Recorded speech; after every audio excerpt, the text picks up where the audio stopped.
Hi, everyone. Welcome back to the Change Your Mind podcast. I'm your host, Chris Ashley, where we explore the intersection between personal development, spirituality, and science. And I think we're going to hit on all three of those today. I'm really excited for my conversation. I have a body whisperer here today with me, and I didn't know what that was before I met Amanda. So I'm just so excited for this conversation and for her to share a story with all of us. Hi, I'm Chris. When I was younger, I went through trauma that caused me to feel broken and lost. But my life changed after I had a spiritual awakening. Since then, I've dedicated my life to studying and learning from masters all around the world that have helped me to create a life of fulfillment and abundance beyond my wildest dreams. Now I'm dedicated to sharing everything I've learned so that you don't have to suffer for decades like I did. I've seen people's lives completely transform, and I share it all right here. So a couple of quick announcements before we get started. Head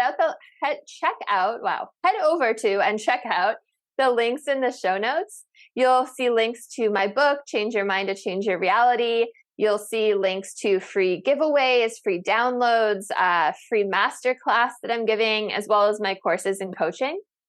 And as always, this podcast is part of a podcast network owned by the Los Angeles Tribune, and we focus a lot on personal development, lots of cool stuff going on, so be sure to follow us there. All right, so with me today, I have Amanda Smith. And Amanda combines her gifts of analysis and quantum physics from her experience solving aerospace engineering problems for NASA, paired with her savant intuitive abilities and healing gifts to serve as a body whisperer. She can track things that are happening in the body's energy system and directly affect the flows and systems to create balance, accelerate healing, and result in what sometimes seems like miracles. Perhaps more than anything, she can provide answers that are otherwise hidden, allowing creative problem solving and giving people hope. I love that bio. Welcome, Amanda. I'm so excited to have you here.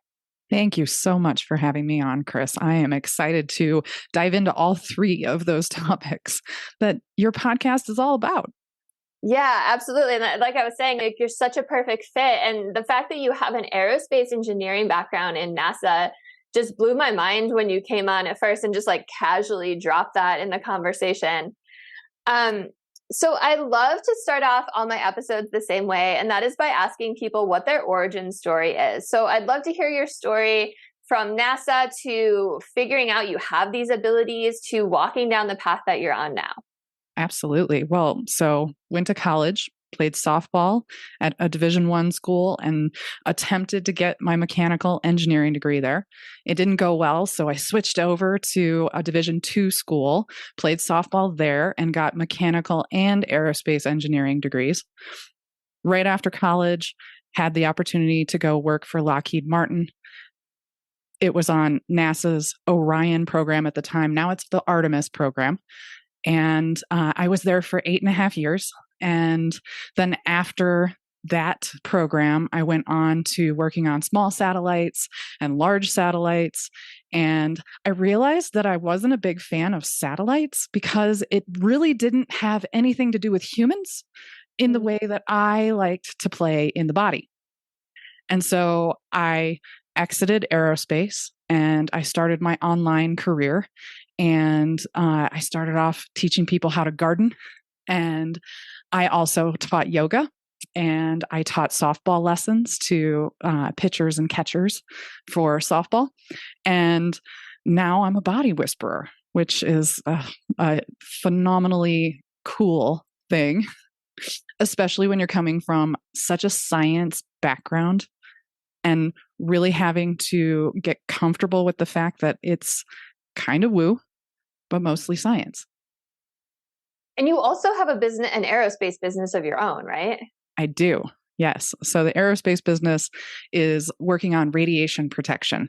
And that particular product, it's something NASA really, really needs so that we can send astronauts safely outside of Earth's orbit.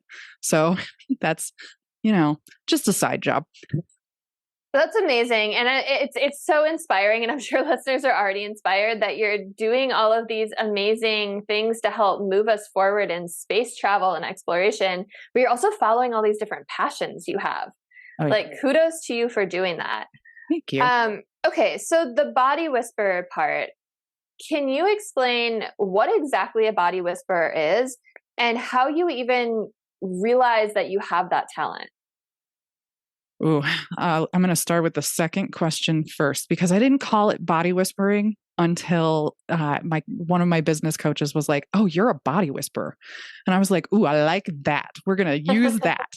Uh, but oh, I've had this. It was a burden when I was younger, but ability to feel other people's pain, and it was specifically pain as a child, and I didn't know what to do with it until All about right, can I 20. just interrupt? Do you mean physical pain or emotional pain?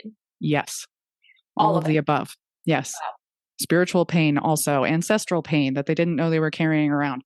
It all the sheaths. So if you think of the Large sheaths part of the being population. yes, which is why I had to niche down in my business. Uh, but if you think about the four sheaths, we've got the physical, the emotional, the mental, and the spiritual. All four of those sheaths I could feel. And it was very intense for me. And what I ended up starting to do was just feel like I was in pain all the time. And I finally had a random coach approach me and say, "Hey, are you recognizing that you're in pain?" And I was like, "Yeah, of course." And the next thing that he asked me was, "Do you know that it's not yours? For the most part, the pain that you're experiencing is not yours." And I was like, "Well, kind of. I know that I can tap into other people's stuff and feel it. And at the time I wasn't doing it with consent. And I've since learned don't do that and how to dial it in so that I can specify, okay, this is this person's or this is this person's. Whereas we were at a conference when I met him, Cable Jones is his name, and there was 500 people at the conference. Plus, we were in a hotel with, I'm sure, probably about 1,000 people staying in the hotel because we're in New York City, in Manhattan, and uh, he was like, "Okay, let me teach you a couple of things so that you can really figure out what's your pain and what's other people's pain." And from there, it was like it opened the door in my mind to, oh, wow, I can really start to control what's going on in my body. And it was night and day difference for me as far as walking around and not literally feeling pain in every inch of my body. Wow. So, how old were you when you met Cable Jones, and how was he able to identify you as someone who's feeling other people's pain? So the conference that we were at was called Forefront by Ramit Sethi, and um, they opened up a Facebook group or a forum for us to talk and connect with other people who were going to the conference. And Cable noticed a pattern of me helping people prepare for the conference from a physical embodiment perspective. And this is where I was already playing in this realm of helping people with their body stuff. And so 2017, I would have been 30 something. Okay, so you were an adult. You weren't a Yes. child still. Okay. Yeah. Yep. 30 something. We'll hang in that. And realizing that I'm helping people and it's embodied help made him realize, oh, I need to reach out to her and see what she's doing. And actually, the first conversation that I had with him was around how we can emotionally affect water. And there's been studies out that show you can have a conversation with a glass of water, or a conversation with a plant, and you can actually physically watch it deteriorate in front of you. And you can do scientific tests on it to see Wow. what's happening to the molecules to change it. And I was like, okay, he's my people. I can have this kind of conversation with him. And from there, he started to educate me around helping people in this arena. And he didn't, I don't think he fully understood what I could do relative to what he was doing.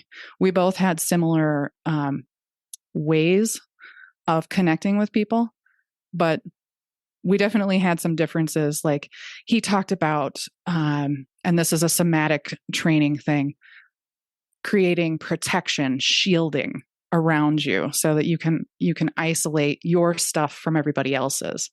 And that's a very masculine way of putting it. And for me, I finally found a feminine teacher who could teach me about having a bubble instead of a bunch of shields, because shields are heavy. And a bubble, I look like Glinda the Good Witch from Wizard of Oz. And I like that way better. So, wow, what a blessing that you met this man and he was able to help guide you. So, am I understanding that you didn't look to turn this ability on and off by yourself until you were in your 30s? Correct. Wow. So that's a long time to live with feeling other people's pain and not differentiating it from your own and not being able to control it. Yes. I was in a world of hurt. Yeah. Wow. But you realized that it was from other people, right? Or did you just after that? After that. Okay. Well, I take that back. Before that, I could realize it was from certain people, but it would be that verbal recognition. They would tell me, oh yeah, I've got this knee pain and it's happening because I tweaked it walking down the stairs. And then I would immediately drop into their body and feel it and go, oh yeah, I can definitely feel that. And it's right here and it feels like this. And here's a couple of things that you could do to make it better. So do they have to explain the pain to you before you can feel it? Or do you just pick up on it sometimes too? Now I can just pick up on it with consent, of course. So now it's if the person is willing to allow me to feel into their body, then I will dive in and go rooting around and find out what's going on. My gosh, I can't tell you how many times I've said to my husband, I wish that doctors could put themselves in patients' bodies for just a minute, not because I want them to feel pain, but because so often doctors think you're crazy or it's all in your head or it's so hard for people to explain it or to just have it come across the right way. And if someone could just feel it, it'd be like, oh, I get it. And I know what that is if they knew anatomy, right? Yes. Yeah. That's and there's more than just anatomy that you need to know, especially if you want to dive into the healing aspects of it. Understanding mentally what's going on, understanding ancestrally. And this is where doctors will take a family history, right? But to understand if there's even more to that ancestral stuff that's going on, not just hereditary or from a DNA level. There's more. There's epigenetics, which we're just starting to see how that plays out in the body as well. So when you are feeling someone's pain, can you differentiate between something physical that they have going on, like they just hurt their knee playing softball or something, versus an ancestral pain that they're carrying? Usually they're intertwined, but yes. Okay. Yeah. There's usually, it goes back to those 4 sheaths that I was talking about, where we've got the spiritual, the mental, emotional, and physical. They're usually tied together. They usually have a combination of things. If we have something physical show up in our body, the mental side of it was either something was mentally going on or emotionally going on to have it show up. And again, that goes back to somatics. How does our nervous system send us pain? Where does pain actually come from? Our brain. Or was there something already functioning improperly that created the mental struggle after that? So it's that chicken and egg, which one came first? But they're always tied together. Oftentimes pain is just messages from our body, right? That something's out of alignment, that we're not on the right path, that, that we're not doing what we're supposed to be doing. So I can totally see that. And I've also heard that all pain kind of starts more in your energetic field before it ever comes into your body. What do you think about that? Absolutely. Yeah. I totally, completely agree with that. It's something that's stirring, right? And it wants you to pay attention to it. And ultimately it's the brain sending the signal to that part of the body. Show them that it hurts here so that they pay attention to it. And now when they pay attention to it, they can do the work necessary to fix it. But what's the work? Well, when we go to doctors, like you were saying, when we go to doctors, they're working from the world of averages and speed, right? Most doctors are overwhelmed with too many patients. They have a very short period of time to figure out what's going on, and they only have a subset of information. If they could do what I do, they would know right away, oh, okay, so that knee pain is actually coming from this side of the knee. It's not necessarily where they're feeling the pain. It might be another spot that's sending the signal. It's a referral pain instead. We all know referral pain is like you push on a spot that's hurting and all of a sudden you can feel it somewhere else in your body. Magic. But that's what the doctors would be able to feel and understand faster if they had this gift. And I've had people call me the walking MRI or the X-ray machine. And I was like, actually, I'm like all the things that monitor the body at the same time. Yeah. And, when you were talking about referral pain and all of that, it made me think about what you said earlier that you just glazed over, but it is such an important point that pain starts in your brain and in your nervous system, right? Like Right. whether you have a broken arm or a backache or a migraine, like all pain starts in the same place, right? It comes from the same place. And understanding that, like that's just, when I learned that, it blew my mind, Yeah. right? Because it's like, just because my arm's broken doesn't mean like the pain I'm feeling in my arm doesn't come from my arm. That's crazy. Right. Like that's so wild. Yeah. So, just because your knee is hurting on one side doesn't mean like that's where the injury is necessarily. Exactly. Pretty crazy.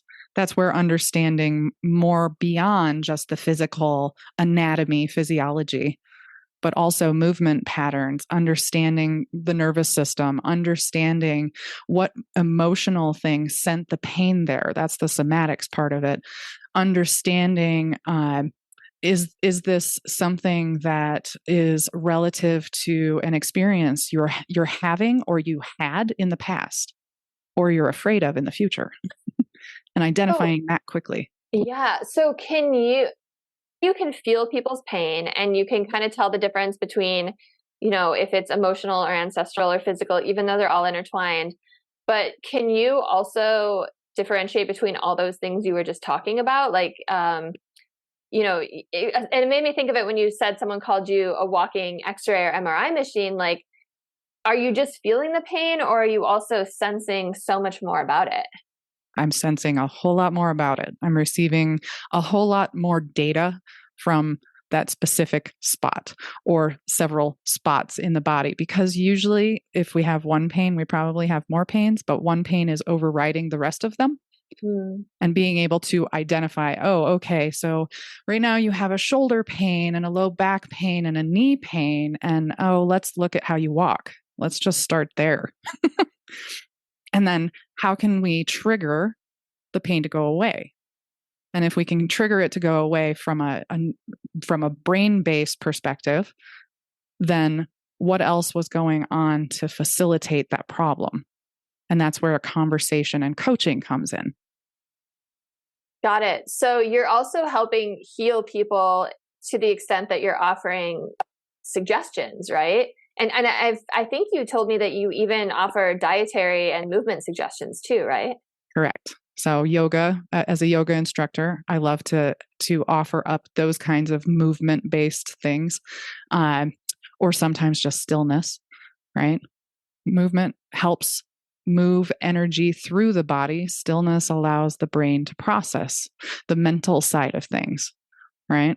So depending on what the issue is, we'll do either stillness or movement. And then dietary recommendations generally come from what's going on hormonally or what's going on in the guts. The guts, I love that lovely word, that digestive system connection. And there's a huge connection with the digestive system and the brain too. Our guts are our second brain. So helping people understand that and understand a lot that's going on down there in the guts is going to affect how the rest of your body feels and how the rest of your body functions. Totally. And most of your immune system lives in your gut too. Correct. Right? Yes, yeah. That biome in there. Yeah, it's pretty amazing. It can regulate everything from our immune system to our moods to just everything. Yeah. So important. And especially with today's modern diets, a lot of people's guts need some love. Yes. Yes. And I think what we forget nowadays is we're trying the paleo diet and we're trying keto and all of these different opportunities to try different diet styles. And really what we just need to do is do some interpretation of what works for us.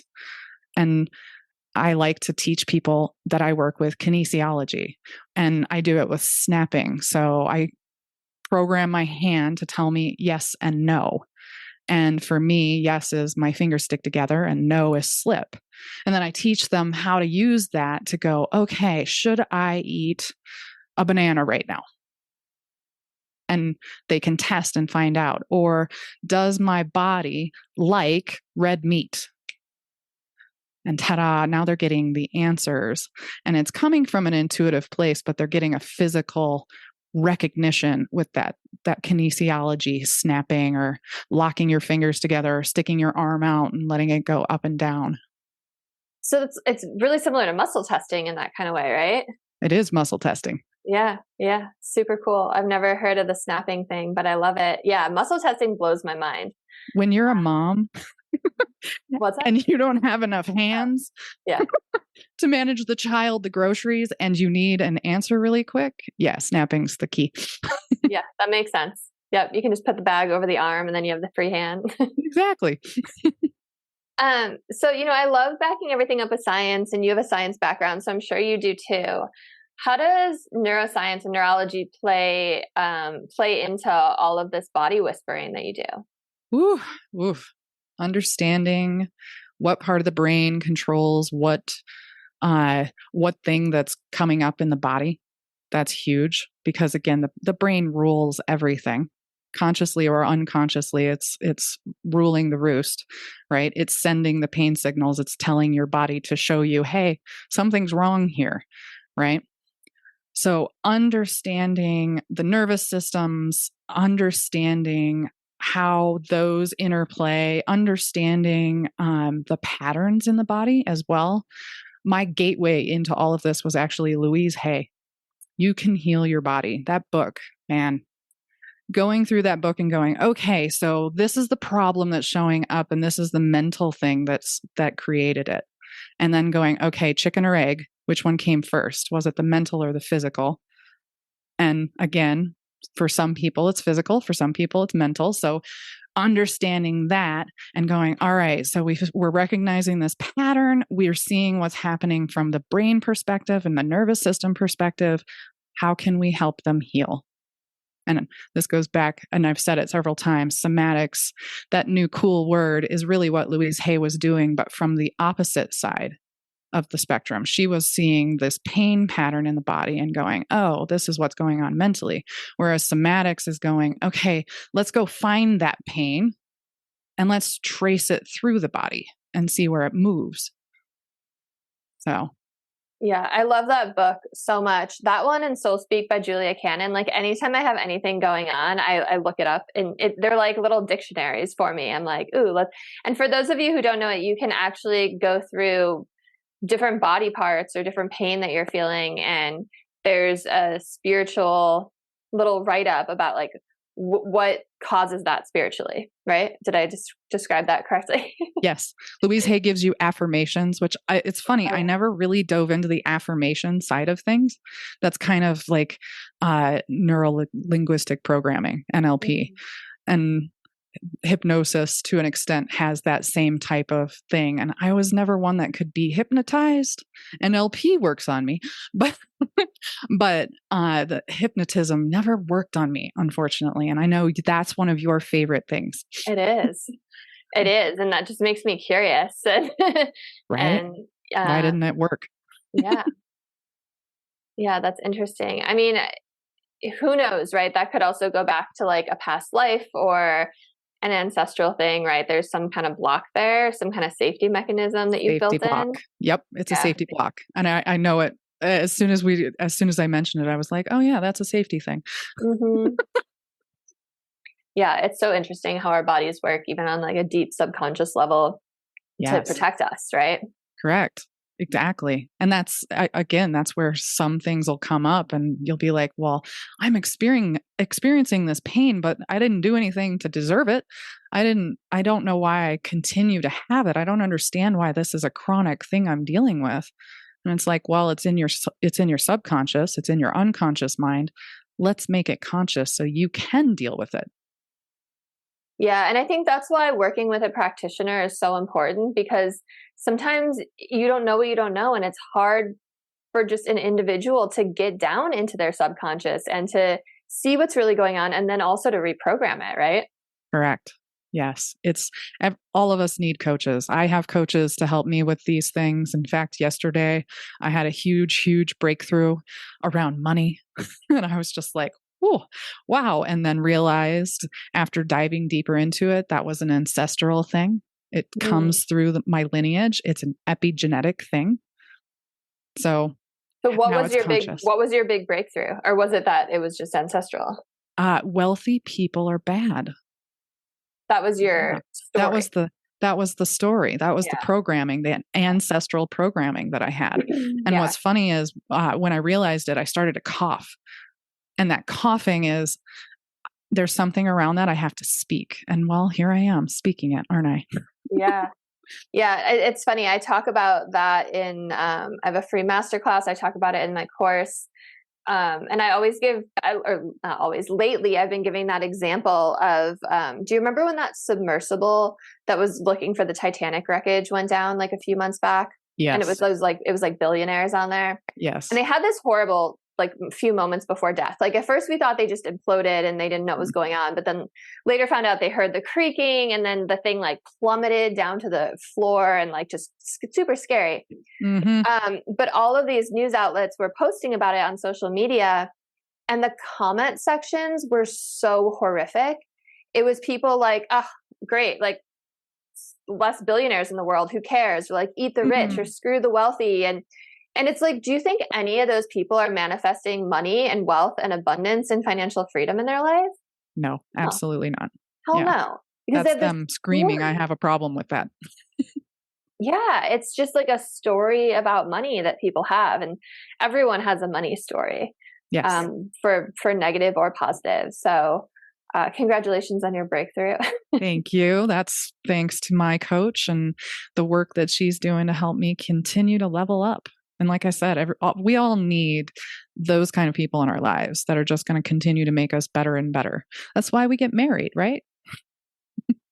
Totally. And like, I would never want to work with a coach that didn't have a coach, right? Like, you want to work with someone who's constantly growth minded and inspired and learning and growing themselves. Absolutely. Okay. So we've rattled off like all of these companies that you own, all of these things you do. And I'm so amazed, like I said, that you've got some serious scientific companies happening. You're a healer, you're helping people. You're also just following your passions when it comes to things like softball and gardening. You're also a death doula. We haven't even talked about that. So can you talk about that a little bit? Absolutely. Okay. So death doula, you're present for people's death. You are really ushering them to the other side and hoping that you can do it in a caring, kind, compassionate way. Some people need a shove. So there is that. But death doula-ing, it's a touchy subject for people, right? Death general is a touchy subject, but none of us get out of this one alive. So why not address it? Why not learn what you're going to experience and how it's going to look and how it's going to feel? And, a lot of it's hypotheticals. It comes from quantum physics as well. So on the other side, in the realm of spirit, there is no time and there is no space. And as a human living in this dense meat suit, it's really hard to conceptualize that. Our brains do not want to go there. They don't want to think time doesn't exist because that's all we've experienced. We're living a linear path. And space doesn't exist. Well, I have a body and I'm in a room, in a house on planet Earth. Like, how am I supposed to imagine that I could be everywhere all at once? And that's the other side, right? That's the spirit side of the world. And so helping people navigate that is interesting. We don't usually, when someone's in a dying process, drop that on them. That's a little too heady for them since they're trying to exit. But knowing that from my perspective, it's such a beautiful thing to be able to witness it, to be able to watch a person pass and then witness them move out of their body potentially and look around and go, I can go everywhere all at once and watch them disperse. Yeah, I have like such a personal story about that. You said death is so uncomfortable for so many people, and I've gone down so many death rabbit holes. I'm so fascinated by it, and I love reading stories and watching videos about NDEs. But I had a shared death experience when my dog passed, and I lost my dog and my dad in the last year and a half, and I was right there, like being their death doula, right? And it was, like you said, it was a really beautiful experience. Kind of an honor also, right? To be Absolutely. there. But when you're talking about like them dispersing, I know exactly what you mean. So when my dog passed away, we had her euthanized in our home, and we walked out to, what was that? Good job. That's the best way for them. In her favorite place, I would never do anything else for her. I always say she's the ET to my Elliot. Like, we're just connected. Aww.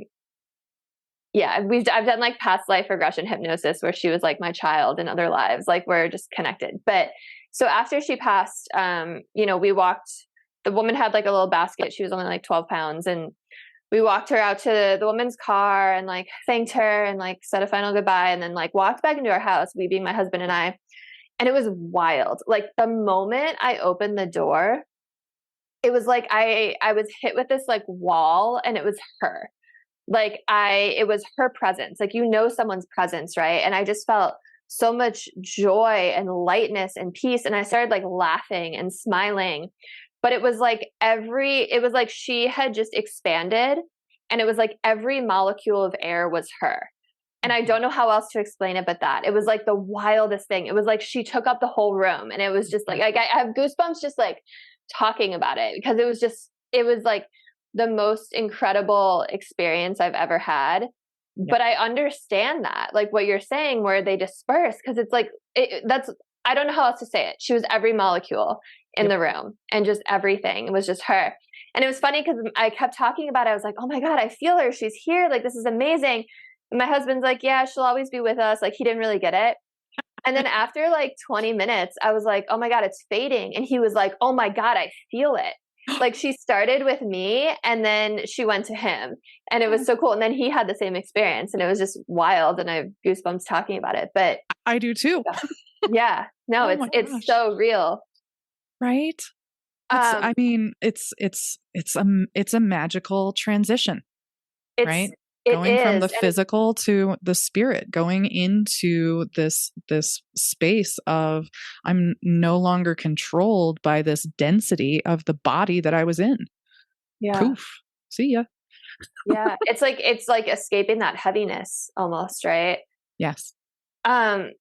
So how do you even be a death doula? Do people hire you for that? Like, does a hospice service hire you? Like, how do you find these people that want a death doula? I know people who have, they've gone down that rabbit hole. I haven't dove deep down this one. But they'll become clergy.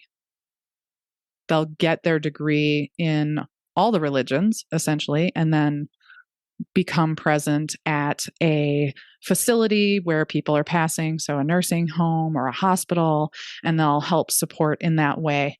So that's one way to do it. Hiring a death doula. Not a lot of people know about that one. Not a lot of people know about birth doulas either, where you're ushering in a human. I've got one of those come in. Good. Yay. Oh, I had two. I had one for my birth and one after, and it was the best investment by far for me and the child. So I have one for after. I don't have one for during, actually. Tell you, you liked having one for during? Yes. So she was my advocate. Yeah. She knew things that I didn't know, and this goes the same for death doulas. They know more than what the people who are surrounding the person who's dying, that are family members or really close friends. They aren't part of that world, so they don't have the knowledge base that someone who's immersed themselves in it has, birth or death. And ultimately, my doula was going to advocate if things went sideways and it weren't on my birth plan, she was going to be able to help me make the best decisions for what I wanted and what was best for the baby and me physically. She did back pressure for me. So when the labor pains really started to hit my low back, she was fists deep in my back, which was so nice. And she was also advocating for, okay, hubby, please give her some water. Hubby, please give her some food.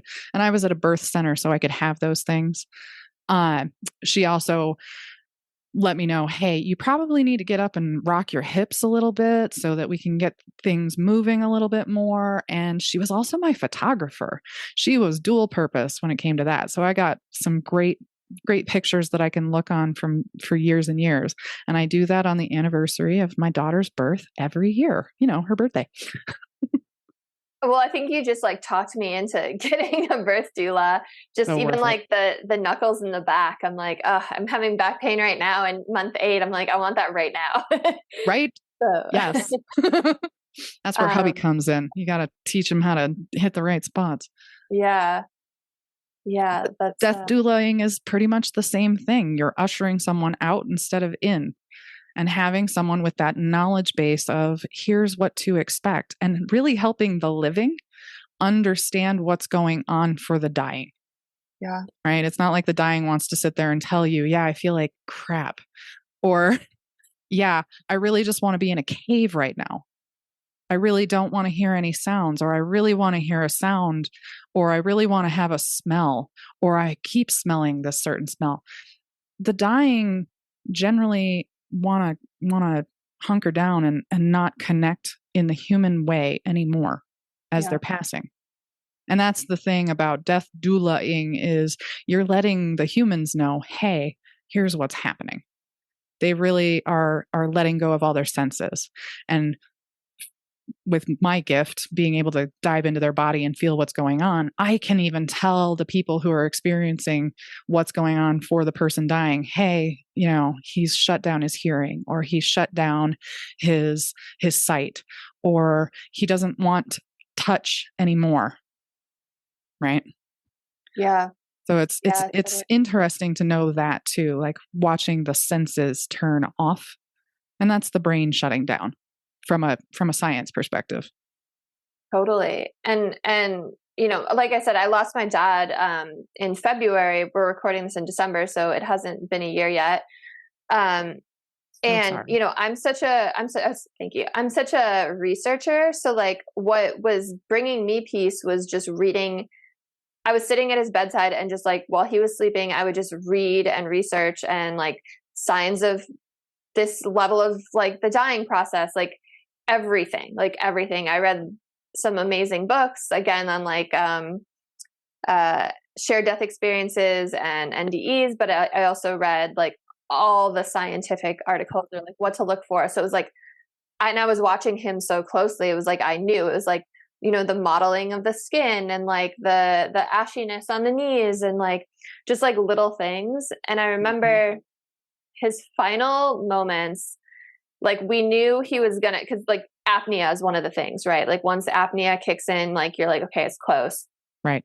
And we had this hospice nurse had just like come by. They come for like half an hour at a time, like twice a week kind of thing. They're not there often. Yep. And she was there, and she was like changing his diaper, right? Because he needed a diaper at the end. And she rolled him back over in the bed, and she was like, I think he's gone. And he was super stiff, super skeletal looking. And we were all kind of like, whoa, like it just happened so fast. And all of a sudden he was like, oh, and like took one of those breaths. And we were like, okay, this is it. And I was like, okay, you two nurses need to go. My mom and I just need to be in the room with him. And this whole time, my parents have that that sleep number bed that like raises the back. Yep. So the back was kind of raised and like he kept sliding down. So my mom, every time the nurses were there, would be like, you need to help him like get up, right? Because she's like handicapped. She couldn't do it with me. It kind of required two people to lift a sheet. Mm-hmm. And this is happening, right? And I'm like, okay, nurses have to go. My mom's like, no, you have to lift him up. You have to lift. It's like frantic. And we're like, everyone's like, do you understand what's happening? Like he has like seconds, right? And she was just like hysterical about it. So like me and the nurse like quickly lifted him. Okay. They ran out of the rorum. I sat there and held his hand and was talking to him saying like, I love you. And my mom's like wandering around the room, like looking for a water bottle. Like she just had no idea what was happening. Yeah. Like she was so disconnected from it. Yep. And then I was like, Mom, get over here and sit down. And she did and whispered, I love you. And then he died. And it was just like the craziest, like magic 30 seconds. But then like, but then it was just like this really peaceful moment. But it just I'm telling that story because you made me think of like, you know, the family members sometimes can't comprehend what's going on, or they don't have the information, they haven't done the research, or it's just too overwhelming. So they're going towards like the familiar tasks, like they're trying to like check off tasks rather than just be present, right? Yes. Disassociating happens a lot when it comes, especially when you see it from the couple's perspective, right? I see that often. It's the other person doesn't even want to imagine what it'll be like on the other side of this for them in this life. And that, I mean, I'm getting tore up from that one. That's the toughest thing to see. Yeah. Because you know, this is a moment that we really want you to be present, but they can't. Yeah. It's too overwhelming. It's too much because you know it's over. And helping them navigate that, not only in the moment, but after the moment and months and years after that, that's the magic of this kind of work.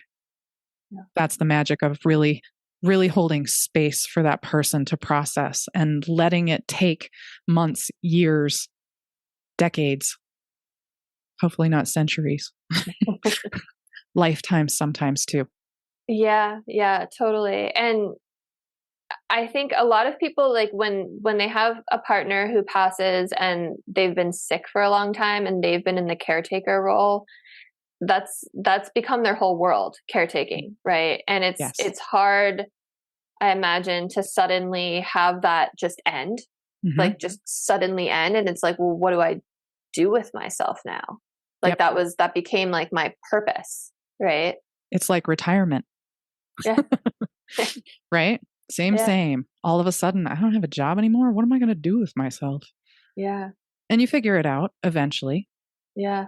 But hopefully you're getting help to navigate that. And people who are, and I can't stress this one enough, people who are retiring need that same kind of guidance. Otherwise, and this is where we see people who retire and then just die a couple of months later because they don't feel like they have a purpose anymore. Or we see when someone who's been caretaker for their partner for a long period of time will pass not long after that person passed. Same. They were like, I don't have a purpose anymore. Time to go. Yeah. And I truly do believe we choose. We choose when we go. In the moment, we choose. Totally. I believe that too.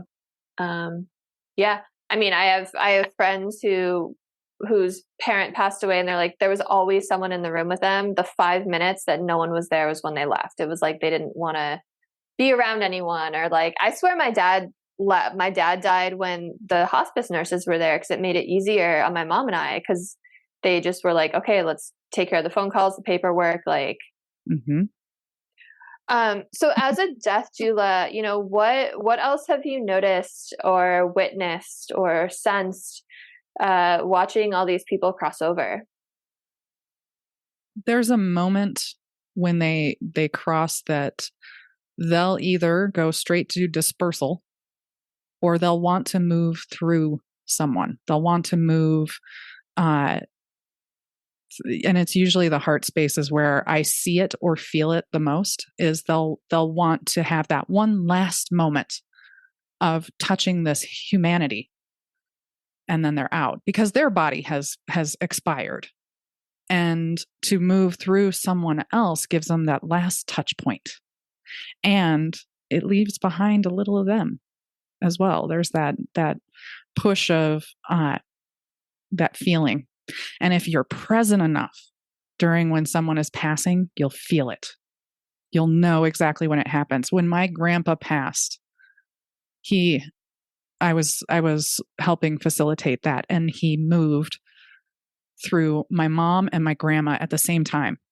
And it was this quick whoosh through their heart centers. And I've never asked if they felt it. And I was in the other room when it happened. I was making scrambled eggs when it happened, doing those tasks. We know it's coming. We're minutes away, but I'm making eggs. That was my moment to remove myself from the room. And I felt it necessary for me to remove myself from the room because I could feel him pushing me away. Like, I can't have you here right now. And that moment I was just like, okay. And then coming into the room and my mom announcing he's not breathing anymore. And that whoosh happened right after that. And I stood there and I watched for a second and I was like, no, I think his chest is still moving. And that was his energy rippling off of his body. That's what I was seeing. And it for me, being able to see those kinds of things when a body has just expired is that's the stuff that you can't put science to. Yeah, it's really amazing. And once you start down this rabbit hole, it just becomes so clear that like death isn't it's just another door, right? You're like going back home to your true self, and like these bodies, like just looking at a body right after like life left it, like spirit left it, is so trippy. It's just this empty vessel, but it's like, it was just this avatar that they were using. Like, that's not who they really are. That's not their true form. It's just so wild. It's so wild that like our soul just leaves our body and goes back to this other realm. Yes, I completely agree. And there's a process that we have to go through. I feel there's a process that the body really, the spirit needs to go through after it's been embodied for so long, living in this dense meat suit. All of a sudden, you don't have this anymore, and you're like, okay, what do I do with this freedom? What do I do with this lightness? What do I do with this light? Because you're in a different form, and there's a time to process. There's things that you need to go through after death in order to move into the light, into that spiritual realm where some people will follow their religious path that they understood. That becomes their path on that side. Some people who didn't have a religious path become spirit. They become one with everything. I often wonder, and this one's my aerospace side going, oh, wouldn't this be amazing? If I'm spirit and I can be everywhere at any time, does that mean I can go off planet anywhere I want? There's so many NDE experiences that all say a similar thing, and a lot of them include space. So I think you'll be happy to find that you're out there. And it's interesting that you said like sometimes they need time. Like Dolores Cannon is one of my like favorite. Oh, yes. But I don't know if you've read her book Between Death and Life. Yes. And yes, so good. So good. It's so good. But she talks about like one of the places some souls need to go to is the resting place, right? Because after, if they've had a difficult death, or if they've had a difficult life, or they're just having trouble with the transition, they need to go to this place where they get to just like rest and just kind of get their energy back before they can like really move on. I don't know. It makes sense. Totally makes sense. My coach, we're actually going through this process right now from a conscious perspective. And what she's teaching us, and I'm literally right in the middle of it learning this, but she's like, there's 10 steps to dying. And the first one is shadow dancing. So the shadow work that some people do here in this life, that's the first part of death, right? We haven't quite died yet, but we're in the process. And that's part of that death doula position. And then the next phase after that is we've got to harvest what we did in this life, right? And that's where NDEs will have the visions, right? They'll see their life pass before their eyes, right? And then we have to recognize what our wins were and then dive into gratitude. And then from gratitude, start to vision what this new world is going to be like. So that's as far as I've gotten so far. The next 5 steps I get to learn tonight. You'll have to let me know what they are. That's Heck super yes. powerful. And it's interesting that shadow work was the first one. And the other thing that I've heard a lot from NDE people is that when they're doing the life review, they're also experiencing it from other people's point of view, right? So like if you're, and it's kind of intimidating, right? Like if you're looking back over this one particular incident, you're going to experience it from everyone else's point of view that was involved and feel the emotions of the way that you made them feel during those, which is like, that makes sense. And never for like judgment, just for like learning, right? Just to data. level up and grow. Yeah. Data. That's how I live my life. It's neither good nor bad. It's data. Yeah. I love it. You know what another great book is, you've probably read, is The Afterlife of Billy Fingers. Have you read that? Oh, no. Write that down. Oh my gosh. It is the most beautiful book I've ever read, I think. So it's about this woman who's like not spiritual or anything, but her kind of bad boy brother passes away, and he starts communicating with her from the other side. And as he's like going through all of these stages of like literally what you were just talking about, like the afterlife, he's vividly explaining it to her. And it's like stunningly beautiful. And she comes at it from such a like cynic point of view that it's like, she's not just trying to like sell you on something, like on some fantasy, like it's beautiful. It's amazing. I'm checking it out. It's really, really cool. Yeah. I think it's on audio too. I think I listened to it. Wow. I can't believe an hour has gone by. I forgot, I think, that we were recording a podcast, and I thought we were just chatting because I love talking about all of this. Yay. It's so fascinating. But we are at the hour mark. So, tell people how they can find you, how they can work with you. I know you've niched down your business, so tell us a little bit about that too. Absolutely. So bodywhisperhealing.com is my website. For the listeners on the show, if you've made it to this point, if you've made it to the hour end, bodywhisperhealing.com/thank-you-listener. That is an opportunity to do a 10-minute body scan, what we talked about at the very beginning of the show, with me, and I will dive in and see what's going on.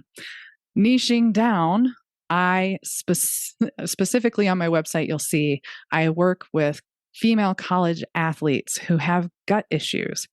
And the way I think about this is a female college athlete is under 25. Their prefrontal cortex hasn't finished growing yet. It's still in the end process of becoming the chooser. And if I can work with those people who are having gut issues, guts directly connected to the brain, I can probably work with you too. I love it. And if you're a female college athlete listening, she means that with all love, right? Absolutely. Yes. I was that female college athlete who had come to find out, lots of gut issues, but those gut issues were part mine, part other people's. And a lot of what was going on for me was just this unraveling of what path I should have been on versus what path I was on. So that's usually what's happening for a female college athlete, is they're realizing, oh, well, maybe I should make some different decisions about my career or the sport I'm playing or how I'm treating my body right now in college, because nobody eats well in college. Definitely not. Awesome. So all those links will be in the show notes as well. So if you're driving and listening to this, or you're in a place where you can't write it down, you can always come back and check. Thank you so much, Amanda, for coming on. I loved our conversation. I love talking to you. We hit so many different topics today, but I think that's kind of your MO.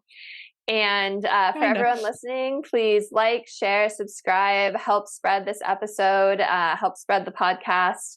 And I hope you all have a beautiful rest of your day. I'll see you all soon. Thank you, Chris.